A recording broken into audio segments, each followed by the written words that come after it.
We talk Oklahoma football every week with Jason Ray from Last Word on College Football, so we encourage you to head on over there for Jason's coverage on OU and the Big 12. Jason, how's it going today? Wonderful, Mark. Thanks for having me on. Of course, like the videos, share the videos out there on social media, and please subscribe right here to the Voice of College Football. Oklahoma, Nebraska. If you're over a certain age, that is magical. That was one of the great rivalries in college football that was typically played on Thanksgiving weekend. A lot of those games on the Friday after Thanksgiving was tradition for a long time, and those two schools owned the Big Eight. The Big Eight, yes, some of you not aware of that, maybe. The Big Eight at the time.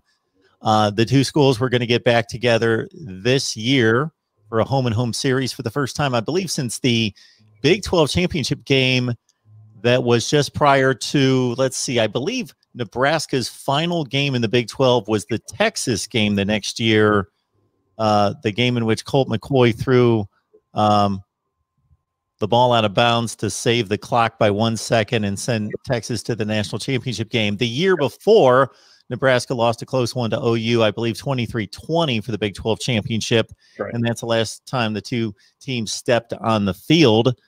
So people were anticipating, regardless of what the expectations were for the two teams, just to see those colored jerseys on the same field again. People excited about that. And suddenly, Jason, we hear that Nebraska wants out of the game.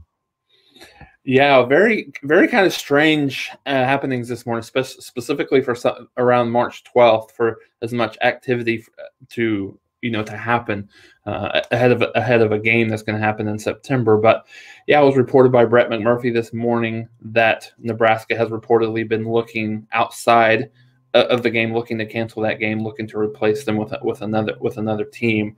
Oklahoma subsequently has released. Athletic director has released a press statement that essentially just talked about the rivalry that Oklahoma and Nebraska has had over the years. To your point about a lot of the great matchups they've had in the 70s and 80s in the Big Eight, and talked a little bit about that and really kind of reiterated that Oklahoma has no plans, no interest in rescheduling the game or changing the game whatsoever. So maybe a little bit of gamesmanship going on between the two programs right now, but it's really interesting. Certainly we could speculate as to the reasons why the game could be canceled or could be rescheduled or whatever that might be. But when you look at this was a game that was supposed to commemorate the 50 years of the game of the century, right, from 1971.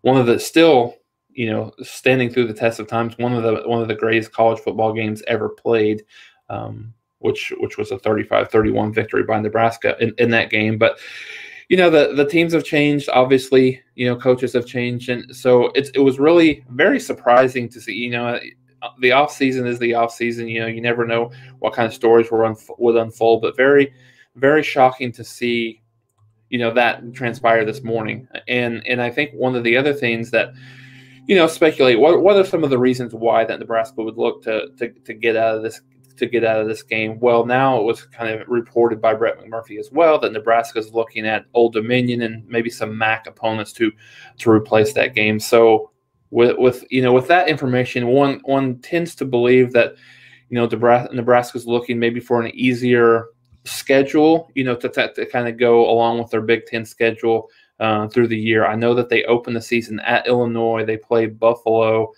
at home as well as Oklahoma. I believe they have six games at home.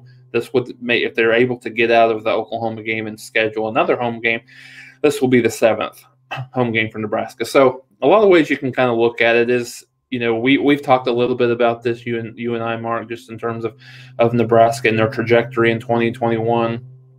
Fourth year under Scott Frost, I believe they're 12-20 under him. Not made a bowl game since he's been the head coach at Nebraska. Maybe a little bit of a hot seat type of situation for him this year, going into the 2021 season. Do they look to get out of the Oklahoma game to maybe get some additional wins on his side, to be able to avoid that bad season, which could force Nebraska to make a change. It's very, very strange and odd. Certainly would expect some sort of announcement coming out from Nebraska at some point, probably today or the next couple of days, just to kind of talk about that, if nothing else, because Oklahoma released a statement saying that they have no plans in not playing the game. But no matter how you look at it, it's a very bad look publicly for Nebraska right now, because I think when you look at it, people are going to make their own assumptions. The assumption is, Oklahoma is a top 5 preseason team. Nebraska has struggled through their last few years. They certainly don't want to play this game. Now, on the heels of Nebraska really kind of going to war with the Big Ten last year, at the beginning of the season, just in terms of playing the schedule. And then I think at one point they had a game scheduled that got canceled, and they looked outside of the conference to try to play an outside team, a non-conference team, which the Big Ten, kind of said, no, you're not doing that. We're not going to allow you any of our teams to play non-conference. And then, maybe picking a fight with, I don't know if they're picking a fight, but, looks on the outside looking in how tumultuous, a relationship with the Big 12 that they've been. If they were ever looking to get out of the Big 10, obviously a natural landing spot at some point might be the Big 12 in the future. So, it's just really, I think it's really a negative look for Nebraska that they probably need to get out in front of sooner than later.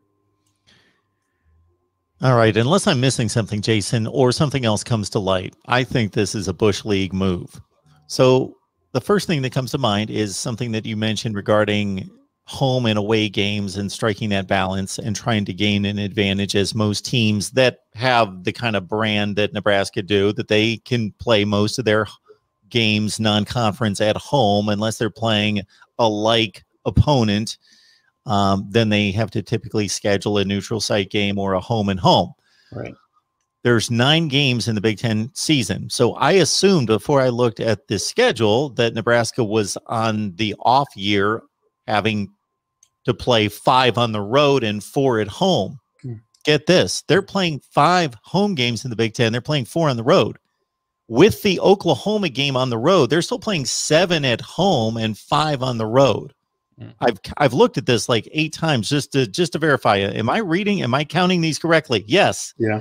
They are playing 4 road games and 5 home games in the Big Ten. Therefore, they want to play all 3 non-conference games, the likes of the juggernauts of Southeast Louisiana and Buffalo. Buffalo's a top-tier team in the MAC, but it's still the MAC.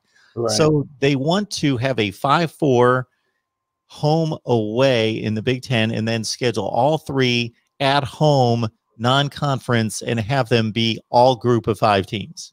I don't get how you can only gain 1 more win. Right.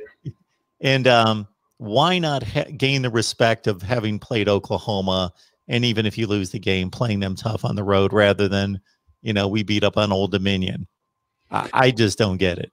Yeah, no, it's very confusing. I mean, just kind of looking to your point, Mark, and I didn't realize that. I thought they had 6 home games, but to your point, they have 7 home games, and then maybe looking to add an 8th.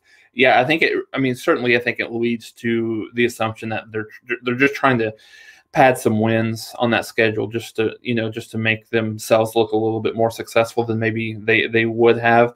I mean, look, this is a game that has been scheduled for 6, 7, 8 years. So this is something that Nebraska knew was coming up. Why didn't they, if this would have happened a couple of years ago, maybe there would have been a little bit more understanding in terms of why they made this decision. But to do it now is very perplexing. And I think it's something that, based on the longstanding rivalry that they've had, if it was just a non-conference team that, they haven't played each other very often, maybe it looks a little bit different. But, Oklahoma in the 90s, they were extremely down. And they had quite a few games in Nebraska, was the best team in the country in the mid-90s for many of those years. And Oklahoma got some, there were some massive blowouts in those games. There were some 40, 50-point games in that series. And, you didn't, I mean, it's a little bit different with a conference game, right? But still, at that same point, you didn't see Oklahoma looking to, kind of get out of that game. So very, like I said, not a good look publicly for Nebraska right now. It'll be interesting to see what the response is from their athletic department, either Scott Frost or the athletic director itself. But interesting to see how this will change the not necessarily the trajectory of the 2021 season, because we would assume this was Oklahoma win and Nebraska loss. And when you look at replacing a team, we've learned from 2020, the COVID year, it can be done in the same year. So that I don't think there's really that much of a concern that they'll be able to find someone. But this is a marquee name. Nebraska still is a blue blood program. Even though the success hasn't really met that over the last decade, but Nebraska still is a blue blood program. So given that, Oklahoma would probably look at having to find a lower tier FBS team, or maybe I can imagine they would have to have another FCS opponent with Western Carolina already on the schedule, but they would have another lower, a lower term FBS team, mid-major type of team on the schedule. So I think that, one of the things that Oklahoma is certainly looking to be a national championship contender this year. How does that look from a scheduling perspective when you go and look at a name, maybe not the same team, but a name like Nebraska versus, a team that they will have to scramble to put on the schedule? I think we're all understanding where the Big 12 stands in the eyes of most college football fans, and most importantly, the selection committee. I think it stands on good ground, but not the SEC type reputation. Therefore, to your point, if Oklahoma goes out there and takes care of business, of course, if they're undefeated, they're going to the playoff. If they lose one game, they're almost certainly going to go to the playoff. Yeah. They lose one game and it looks bad, or they lose two games, depending on what's going on elsewhere, then they put themselves in a position. And if they can't, the Nebraska win was not going to vault them, to the top, unless Nebraska completely stuns everyone. But if Nebraska is a fringe bowl team, like they would appear to be, a 5 to 7 win team, then that's not going to do much for Oklahoma. But still, it's a quality win, depending on your definition, versus playing another FCS or FBS group of 5, where if it gets down to that comparison, like it did in 2018, where Oklahoma, Ohio State, well, Ohio State lost an awful looking game to Purdue. Oklahoma got to revenge its loss against Texas. That was pretty much the tiebreaker between those two. So if it gets into one of those situations, then Oklahoma's can't do anything about the quality of opponent at this point.